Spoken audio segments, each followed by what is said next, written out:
आज हम इस वीडियो में आपको सिख प्रेयर रूटीन के बारे में पूरी जानकारी देंगे कि सिख प्रेयर रूटीन होती क्या है, कौन कौन सी बानियां इस रूटीन में शामिल हैं, हमें कौन सी बानी कब और कैसे पढ़नी चाहिए, साथ ही जिन लोगों ने अभी अभी बानी पढ़नी शुरू की है या जो शुरू करना चाहते हैं वे सब इस रूटीन को कैसे फॉलो करें। साथ ही वीडियो के एंड में हम आपको बताएंगे कि बानी पढ़ते समय किन किन बातों का खास ध्यान रखना चाहिए। वाहे गुरु वाहे गुरु वाहे गुरु। सिख प्रेयर सुनते ही अक्सर हम यही समझ लेते हैं कि सिख जो पगड़ी पहनते पर्टिकुलरली उनके लिए सिख प्रेयर होती होगी, पर ऐसा नहीं है। सिख का असली मतलब है दास या सेवक, यानी जो गुरु की मत अनुसार जीवन जिए, जो एक प्रभु में विश्वास रखे, जो गुरु नानक देव जी से लेकर गुरु गोबिंद सिंह जी तक 10 गुरु साहिबान की टीचिंग्स, उनके उपदेशों को फॉलो करे, जो किसी धर्म की निंदा ना करे, जो अपने धर्म के प्रति लॉयल हो, वफादार हो, वही गुरु का असली सिख कहलाता है। पहले गुरु श्री नानक देव जी से लेकर गुरु गोबिंद सिंह जी तक यानी 10 गुरुओं ने हम मनुष्यों को गुरबानी के रूप में एक बेशकीमती उपहार दिया है। गुरु नानक देव जी के समय से निरंकार प्रभु से जो बानी गुरुओं के मन में आती थी, वही बानी, वही उपदेश आज श्री गुरु ग्रंथ साहिब जी में दर्ज हैं। गुरुओं ने शुरू से ही अपने सिख को गुरबानी पढ़ने की हिदायत दी है। गुरु का सिख दिन में 3 समय बानी पढ़ता है। सुबह के समय पढ़ी जाने वाली 5 बानियां जपजी साहिब, जाप साहिब, तवा प्रसाद सवैये, चौपाई साहिब और आनंद साहिब हैं, और शाम के समय रहरास साहिब का पाठ और रात को सोने से ठीक पहले कीर्तन सोहिला। गुरु के सिख को हर रोज सुबह नहा धोकर जपजी साहिब की बानी से दिन की शुरुआत करनी चाहिए, क्योंकि जपजी साहिब सिख प्रेयर का बहुत इम्पोर्टेंट पार्ट है। यह बानी गुरु नानक देव जी ने खुद लिखी थी।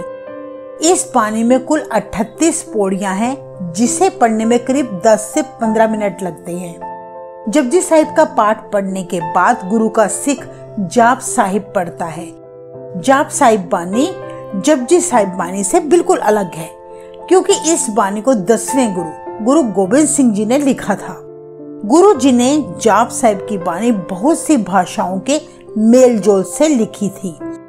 इसमें फारसी, अरेबिक, बिहारी, संस्कृत आदि शामिल है। इस बानी को पढ़ने में कुल 15 मिनट लगते हैं, और इसके बाद उसी समय तवा प्रसाद सवैये की बानी पढ़ी जाती है। तवा प्रसाद सवैये की बानी भी गुरु गोबिंद सिंह जी ने लिखी थी, जिसे पढ़ने में केवल 5 मिनट का समय लगता है, और इसके बाद चौपाई साहिब बानी पढ़ी जाती है। चौपाई साहिब 10वें गुरु श्री गुरु गोबिंद सिंह जी की रचना है, जिसे पढ़ने में 5 मिनट लगते हैं। आनंद साहिब की बानी 3रे गुरु श्री अमरदास जी की रचना है। इसे पढ़ने में कुल 15 मिनट का समय लगता है, यानी कुल 1.25 घंटे में 5 बानी पढ़ी जा सकती हैं। इसके बाद गुरु का सिख शाम के समय रहरास साहिब की बानी पढ़ता है। रहरास साहिब बानी की रचना गुरु नानक देव जी, गुरु अमरदास जी, गुरु रामदास जी, गुरु अर्जन देव जी और गुरु गोबिंद सिंह जी ने की थी। यह बानी 10 से 15 मिनट में पढ़ी जा सकती है। इसके बाद 7वीं बानी कीर्तन सोहिला है। यह बानी रात को सोने से ठीक पहले पढ़ी जाती है। सोहिला का अर्थ है प्रभु की महिमा का गीत। ये 5 शब्दों के मेल से बनी बानी है।